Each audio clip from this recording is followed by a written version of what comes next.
प्रधानमंत्री नरेंद्र मोदी राजौरी में सैनिकों के साथ मनाएंगे दीपावली का पर्व। एलओसी पर डटे जवानों में भरेंगे जोश। सुरक्षा व्यवस्था हुई चाक-चौबंद।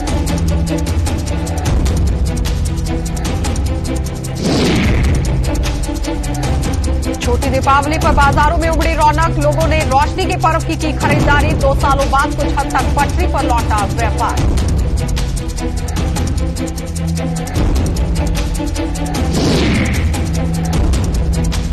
और दीपावली पर पटाखा व्यापारियों का मंदा हुआ धंधा। पटाखों की कीमतों में भारी इजाफा। इको फ्रेंडली पटाखों की बिक्री का जारी हुआ आदेश।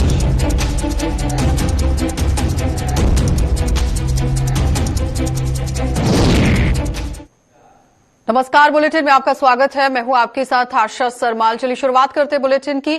प्रधानमंत्री नरेंद्र मोदी दीपावली का त्योहार जम्मू कश्मीर में सरहदों की सुरक्षा पर यहां जवानों के साथ मनाएंगे। और प्रधानमंत्री कल यानी वीरवार को दीपावली पर जम्मू संभाग के राजौरी जिले के नौशहरा में आ रहे हैं।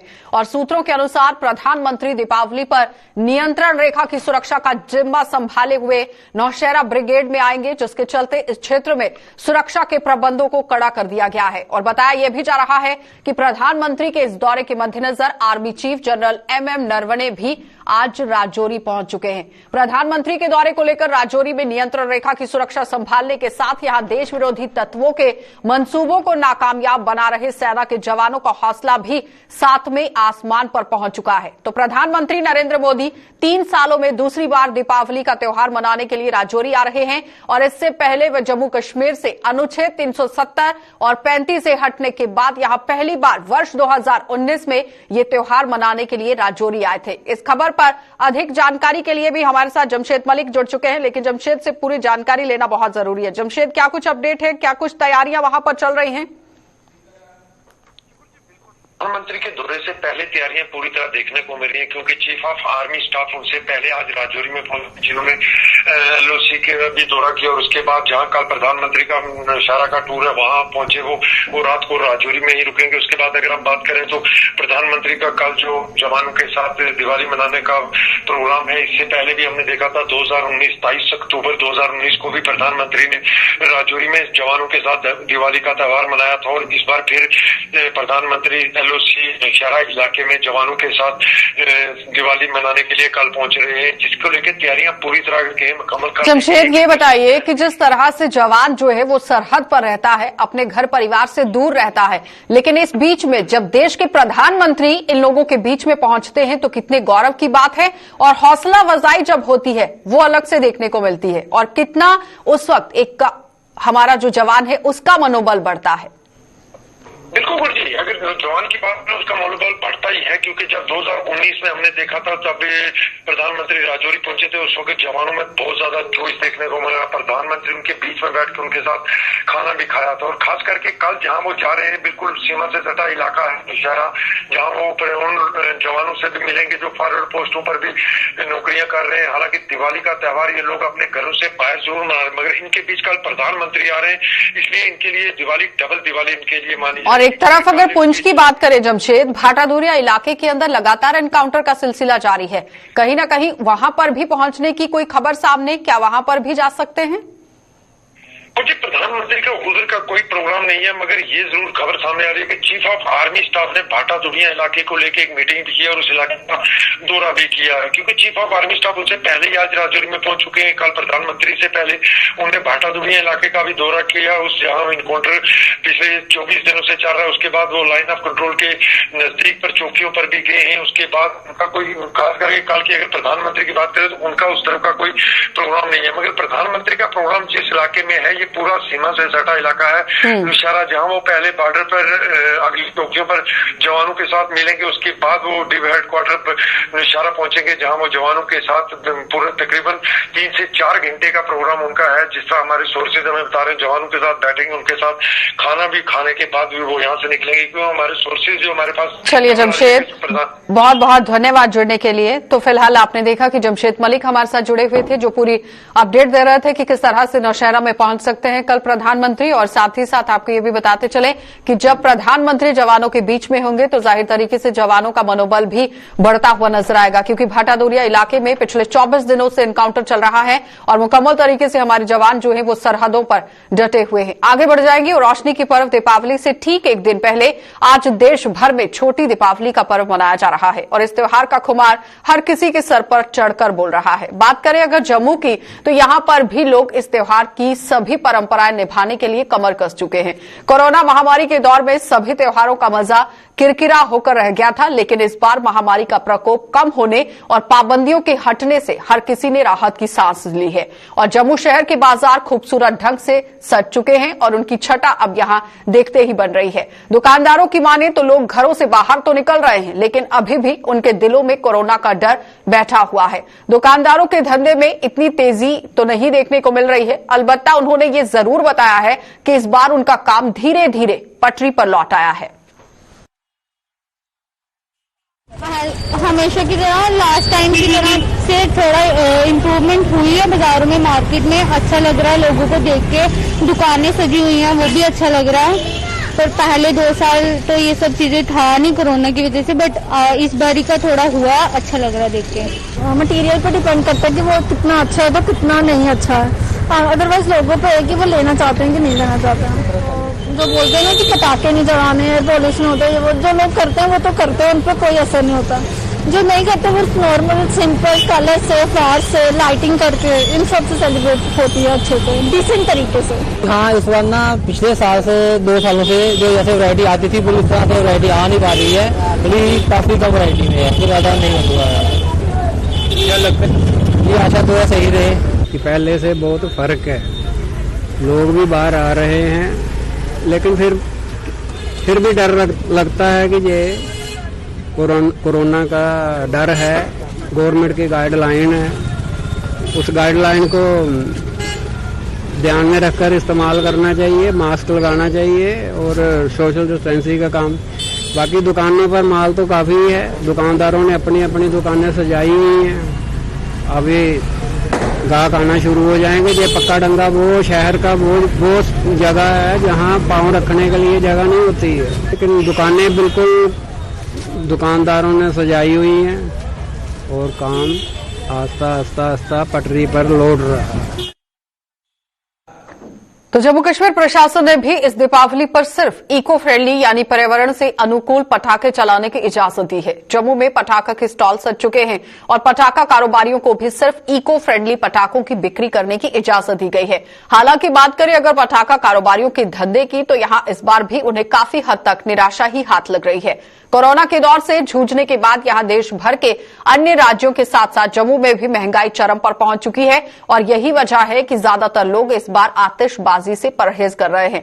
पटाखा व्यापारियों की माने तो कोरोना का प्रकोप भले ही कम हो गया है, लेकिन ये महामारी अभी जड़ से मिट नहीं पाई है, जिसके चलते लोग भी पैसा सोच समझकर खर्च कर रहे हैं। तो दूसरी ओर डॉक्टरों ने दिल की बीमारी से जूझ रहे मरीजों को तमाम किस्म की एहतियात बरतने की अपील की।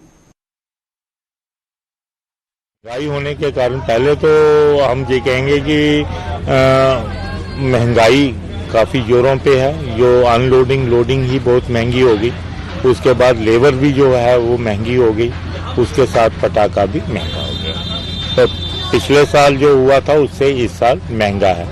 दूसरा ये है कि कोविड 1-2 आने के बाद तीसरी लहर का लोग डरते हैं, लोग पैसा जो है सोच समझ के थोड़ा खर्च रहे हैं, तो मार्केट में अभी मंदा है। जैसे हलचल होनी चाहिए वैसी हलचल नहीं है।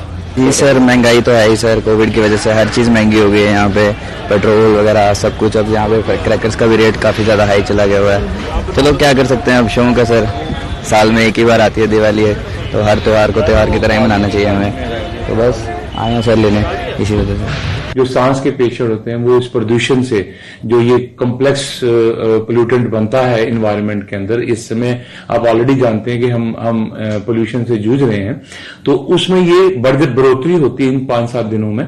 तो उस दौरान उन सभी पेशेंट से जो सांस के मरीज हैं या जो हार्ट के मरीज हैं, उनसे ये अपील रहेगी मेरी कि वो कोशिश करें कम से कम बाहर उन दिनों में अपने रूम्स में ही बने रहें।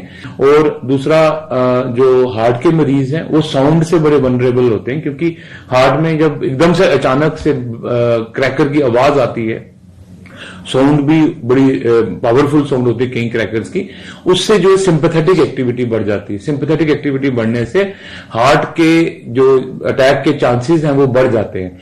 तो इसलिए साउंड जहां कम है उस कमरे में, अंदर वाले कमरे में आप बड़े बने रहें। कुछ अगर ऐसे लक्षण दिखें जैसे चेस्ट में पेन होना, दबाव होना, सांस उखड़ना, सांस लेने में परेशानी होना, हाथ पैर नीले होना, होठ नीले होना, अगर ऐसे कोई भी लक्षण हो तो वेट ना करें, इमीडिएट जो है मेडिकल अटेंशन। तो भारतीय जनता पार्टी ने आज दीपावली का त्योहार देश की सरहदों की रक्षा में जुटे हुए बीएसएफ के जवानों के साथ मनाया है और भाजपा नेता अश्वनी शर्मा की अगुवाई में पार्टी कार्यकर्ता आज आईबी पर स्थित जब्बूवाल पहुंचे और वहां तैनात जवानों के साथ ही इन्होंने रोशनी के इस पर्व को मनाया है। यानी जवानों के साथ इस पर्व को धूमधाम के साथ आज मनाया गया।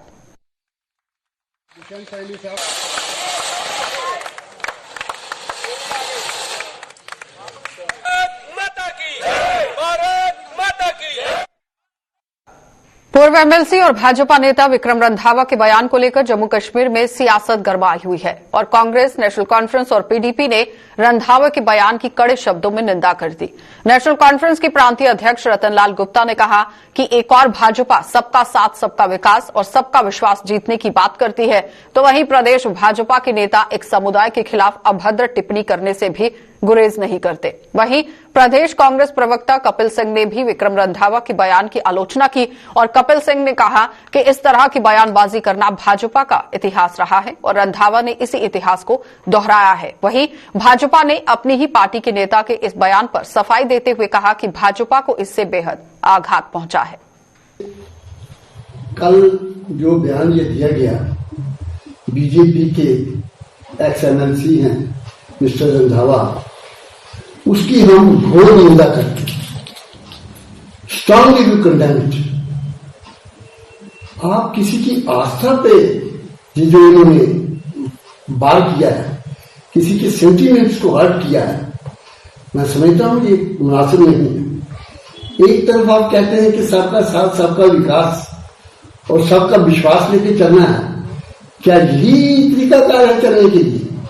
जिस ढंग से एक पर्टिकुलर कम्युनिटी के सेंटिमेंट्स को और आस्था को उन्होंने जख्म पहुंचाई है, मैं समझता हूं उनको इस किस्म के बयान नहीं देने चाहिए। हमारा ये सेकुलर मुल्क है, हिंदू मुस्लिम भाईचारा है हमारा।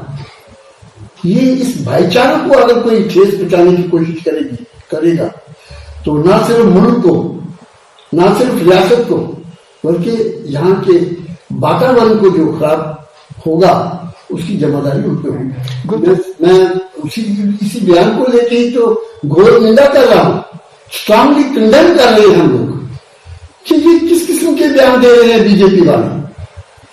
हमारी बच्चियों की वो इज्जत से बात करेंगे कि वो ये नाची है और ये करती है, उनको इस किस्म के बयान नहीं देने चाहिए। चाहे जम्मू है चाहे कश्मीर है, हमारा है, हमारे लोग हैं, हमारी बच्चियां हैं। हमारी बच्चियों के लिए कोई अगर इस किस्म के रिमार्क्स देगा तो हम बर्दाश्त नहीं करेंगे।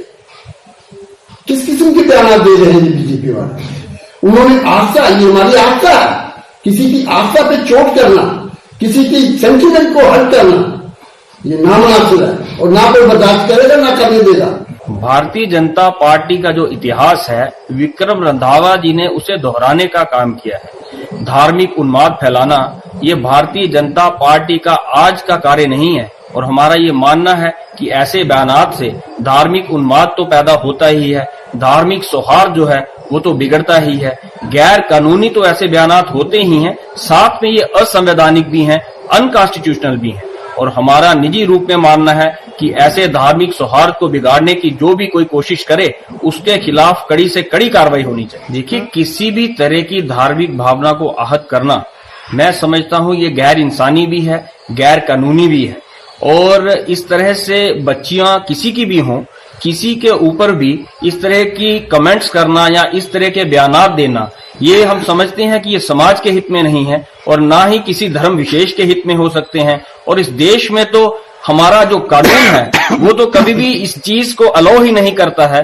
और इसीलिए मैंने पहले भी कहा कि ऐसे लोगों के खिलाफ कड़ी से कड़ी कार्रवाई होनी चाहिए। तो सबसे पहले मैं तो कहूंगा कि नरेंद्र मोदी जी ने अपने ट्विटर अकाउंट से उन्होंने चीयर किया है पाकिस्तानी टीम को, और सबसे पहले मैं कहना चाहूंगा आपके माध्यम से कि पाकिस्तान और इंडिया का जो मैच हुआ उसकी जड़ क्या है? उसकी जड़ तो जय शाह है।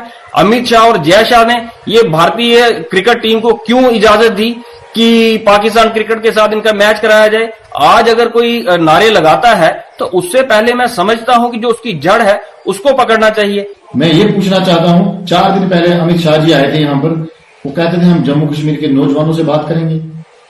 अब जम्मू की एक लीडर आके जो सेंटर से मिनिस्टर आता है और वो ये कहता है, और एक स्टेट से लीडर उठता है कहता है नहीं नौजवान लड़कों की बच्चों की चमड़ी दे देनी चाहिए। तो पहले वो अपने घर को देखें कि बात करनी है नौजवानों से या नहीं करनी है, या नौजवानों की चमड़ी उधेरनी है। देखिए, कल का जो वीडियो वायरल हुआ है उसके लिए जो लैंग्वेज इस्तेमाल की गई रंधावा साहब की तरफ से वो कहीं ठीक नहीं थी, और बहुत सारी चीजें वो ऐसी कह गए जोश में आके जो नहीं कहनी चाहिए थी। उनकी तरह के एक पॉलिटिशियन को ऐसी चीजें अच्छी नहीं लगती हैं। उनके इस इंटरव्यू के बाद, वायरल होने के बाद भारतीय जनता पार्टी पूरा परिवार को बहुत ठेस पहुंची है। सभी दुखी हैं कि इस तरह का उनकी तरफ से बयान आना, और मैं कहता हूँ ऐसे बयान की कड़ी निंदा करती है भारतीय जनता पार्टी। हमारी पूरी हाईकमांड निंदा करती है, और उसके ऊपर हमारी पार्टी ने एक्शन ले लिया है। हमारी जो पार्लियामेंट, हमारी पार्टी की जो एक कमेटी है वो उसने नोटिस दे दिया है उनको, और विक्रम जी को जवाब देना पड़ेगा। वहीं भाजपा नेता और पूर्व एमएलसी विक्रम रंधावा के साथ साथ अपनी पार्टी द्वारा की गई बयानबाजी के विरोध में पैंथर्स पार्टी ने जम्मू में प्रदर्शन किया, और प्रदर्शन की अगुवाई कर रहे पैंथर्स पार्टी के चेयरमैन हर्षदेव सिंह ने भाजपा और अपनी पार्टी पर निशाना साधते हुए कहा कि दोनों पार्टियों ने सांठगांठ कर इस तरह की बयानबाजी की है कि जम्मू कश्मीर के लोगों को बांटने की साजिश है ताकि यहां पर इसका राजनीतिक लाभ उठाया जा सके। बयानबाजी की गई है और लोगों को आपस में लड़ाने का प्रयास किया जा रहा है। लोगों में जात और मजहब के नाम पर तकसीम की जा रही है, यह सरासर गलत है। हिंदुस्तान की खूबसूरती यही रही है कि यहाँ सब समुदाय के लोग एक साथ मिलकर रहते रहे हैं और देश की उन्नति के लिए बराबर का योगदान देते रहे हैं। लोगों को तकसीम करने का मतलब यह होगा कि देश को कमजोर करना, और हम दुश्मन देश के साथ कभी लड़ नहीं पाएंगे अगर हम अपने ही लोगों के बीच में दरार पैदा करते रहे, उनको जात और मजहब के नाम पर तकसीम करते रहे। जिस तरीके से भारतीय जनता पार्टी ने एक बयानबाजी की है और एक तकसीम पैदा करने की कोशिश की है, वो सरासर निंदनीय है। और इसी तरीके से अपनी पार्टी जो है उन्होंने भी एक बयान दूसरे समुदाय के खिलाफ दिया है और उन्होंने भी तकसीम करने की कोशिश की है। ऐसा लगता है बीजेपी और अपनी पार्टी मिले हुए हैं और वो समाज में दरार पैदा करने की कोशिश कर रहे हैं, और एक साजिश के तहत उन्होंने एक सलाह मशवरे से ऐसे बयानबाजी की है कि यहां आप एक समुदाय के वोट बीजेपी ले ले और दूसरे समुदाय के वोट अपनी पार्टी ले ले। इसका पर्दाफाश होना चाहिए और इन दोनों पॉलिटिकल पार्टीज की मान्यता रद्द की जानी चाहिए। तो जल शक्ति विभाग के कमिश्नर सेक्रेटरी एम राजू और साथ ही जम्मू के डीसी अंशुल गर्ग ने आज मड़ ब्लॉक का दौरा कर वहां पर बॉर्डर एरिया डेवलपमेंट प्रोग्राम के तहत पूरी तरह से परियोजनाओं का यहां पर जायजा लिया है और बैक टू विलेज के तीसरे चरण के तहत जारी परियोजनाओं का भी जायजा लिया गया। इस दौरान दोनों अधिकारियों ने बीडीसी और डीडीसी सदस्यों को साथ लेकर इन सभी परियोजनाओं की समीक्षा की। इस दौरान दोनों ने यहां लोगों को पेश आ रही समस्याएं भी सुनी और उन्हें सिलसिलेवार ढंग से हल करने का आश्वासन दिया। राजू साहब, आज उनका दौरा है मड़ ब्लॉक का। खास मकसद है कि जो border area development program BADP के तहत वर्क्स कंप्लीट हुए थे उनका जायजा लिया जा सके और बैक टू विलेज 3 के दौरान जो काम मड़ ब्लॉक में चल रहे हैं उसके लिए उनका साथ हमारे जो पीआरआई मेंबर्स हैं यहाँ के, हमारे सुरेंद्र जी जो ब्लॉक चेयरमैन है और हमारे डीडीसी मेंबर बलवीर जी उनके साथ हैं। उनकी पूरी टीम जो यहाँ पे लोकल सरपंचेज हैं और जो यहाँ के ऑफिसर्स हैं, चाहे वो जल शक्ति के हो या दूसरे विभाग के हों, उनके साथ है और जो भी लोगों की मुश्किलात है उनका साथ जायजा ले रहे हैं और जो एप्रोप्रिएट डायरेक्शन है वो थर्ड था। उसके अंदर 10 लाख की राशि आई थी जो एडिशनल प्लान जो सभी पंचायतों को अलॉट हुआ था। तो जम्मू की सभी 300 पंचायत को 10 लाख रुपए अलॉट हुआ था जिसको ई टेंडरिंग के जरिए काम कंप्लीट किए जा रहे हैं। आज जहां पंचायतघर जसवा में हम खड़े हैं, यहाँ पर भी जो बैक टू विलेज 3 का ही एक काम है जो भी सेक्रेटरी साहब ने इंस्पेक्ट किया है और इसी तरीके से कुल मिलाकर पूरे जिले में तकरीबन 450 काम ऐसे थे जिनमें से 280 काम जो है वो उसको कंप्लीट किया जा चुका है। आजाद भारत के पहले परमवीर चक्र विजेता शहीद मेजर सोमनाथ शर्मा के 75वें शहीदी दिवस पर आज उन्हें कोटि कोटि नमन किया जा रहा है और साल 1947 में आज ही के दिन बैटल ऑफ बड़गाम में अपने अदम्य साहस का परिचय देकर वीरगति को प्राप्त हुए शहीद मेजर सोमनाथ की वीरता की गाथा को आज लोगों तक यहां पर पहुंचाया गया है, जिन्हें मरणोपरांत परमवीर चक्र से भी सम्मानित किया गया था। जम्मू में शहीद मेजर सोमनाथ की याद में निर्मित पार्क में ही आयोजित एक कार्यक्रम के दौरान जम्मू पुंछ लोकसभा से सांसद जुगल किशोर शर्मा, जम्मू के मेयर चंद्रमोहन गुप्ता, अन्य लोगों ने भी शहीद को यहां पर भावनीय श्रद्धांजलि अर्पित की। हम सब जानते हैं कि 47 के बाद पाकिस्तान ने जो आक्रमण किया था और वो चाहता था कि हम एयरपोर्ट पर कब्जा कर लें, लेकिन मेजर सोमनाथ शर्मा जी और उनके जो साथी थे उन्होंने एयरपोर्ट को बचाने का काम किया, अपनी शहादत दे दी, लेकिन एयरपोर्ट को बचाकर रखा और फिर दूसरे दिन और फौजें जो है वहां पर आई है। जम्मू कश्मीर के लिए उनका बहुत बड़ा योगदान है और उन्होंने जो बलिदान जम्मू कश्मीर के लिए दिया है वो बुलाने योग्य नहीं है, इसीलिए उन्हें प्रथम परमवीर चक्र भी दिया गया, उससे सम्मानित किया गया। हमें चाहिए कि हम सोमनाथ जी की प्रेरणा लेकर और उनके जो विचार थे, उनकी जो सोच थी, उसे लेकर आगे बढ़ें ताकि देश की एकता और अखंडता को। तो जम्मू में बढ़ रहे डेंगू के मामलों के मद्देनजर नगर निगम और यहां पर एंटी मलेरिया विंग हरकत में आ गया है और नगर निगम की कमिश्नर अवनी लवासा ने आज एंटी मलेरिया विंग कार्यालय का दौरा कर इसके संसाधनों का जायजा लिया और साथ ही साथ शहर के अलग अलग इलाकों में चलाए जा रहे फॉगिंग अभियान की भी समीक्षा की। अवनी लवासा ने जम्मू के लोगों से भी अपील की है कि वे डेंगू से बचाव में अपना सहयोग भी देते रहें और अपने घरों और अपने घर के आसपास पानी इकट्ठा न होने दें, साफ सफाई रखें। जम्मू में डेंगू के केसेस कुछ टाइम से काफ़ी आ रहे हैं। इसमें जम्मू म्यूनसिपल कॉर्पोरेशन द्वारा करीब 2 महीने से फॉगिंग चल रही है। इसके साथ साथ लेकिन मैं लोगों से रिक्वेस्ट करना चाहूँगी कि अपने घरों में जो स्टैगनेंट पानी होता है उसको प्लीज स्टैगनेंट ना रखें। ये जानना बहुत जरूरी है कि डेंगू के मच्छर साफ पानी में भी होते हैं, तो आप अपने घर में एटलीस्ट इंटरनली हमारी हेल्प करें। जो हमारे पब्लिक एरियाज हैं उसमें फॉगिंग एंड स्प्रेइंग हम लोग दोनों तरह से कर रहे हैं। तो Jammu Kashmir teachers joint action committee ने सरकार की ट्रांसफर पॉलिसी पर सवाल उठा दिए हैं। कमेटी का कहना है कि रेबरे तालीम योजना के तहत यहां नियुक्त टीचरों को आज नियमित हुए 15 साल से भी ज्यादा का समय बीत चुका है, लेकिन उन्हें ट्रांसफर पॉलिसी के दायरे से बाहर रखा गया है। और कमेटी के प्रधान विनोद गुप्ता ने बताया कि रेबरे तालीम टीचर्स अब जनरल लाइन टीचर बन चुके हैं, लेकिन इसके बावजूद उनके साथ सौतेला व्यवहार किया जा रहा है। और गुप्ता ने कुछ अन्य मुद्दों का भी हवाला दिया है और जम्मू कश्मीर प्रशासन में इन्हें जल्द से जल्द हल करने की भी मांग की गई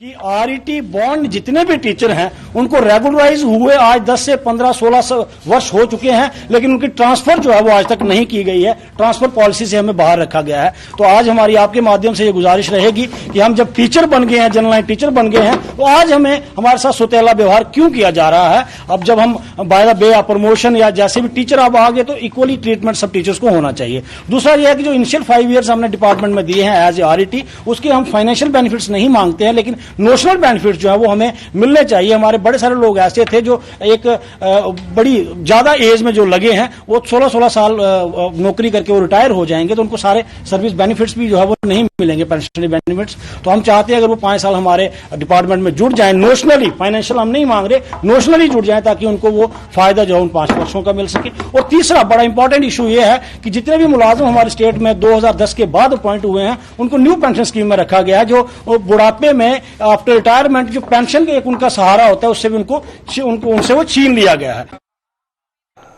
चलिए, बुलेटिन में फिलहाल इतना ही। देश और दुनिया की खबरों के लिए आप बने रहिए हमारे साथ।